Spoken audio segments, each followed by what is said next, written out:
достал нам машину. Чего ты клонишь, а? Мне что, прислать ему подарочную карту?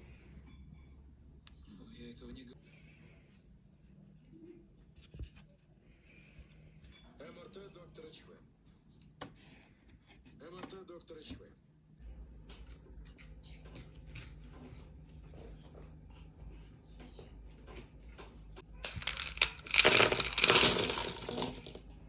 І да, ось так.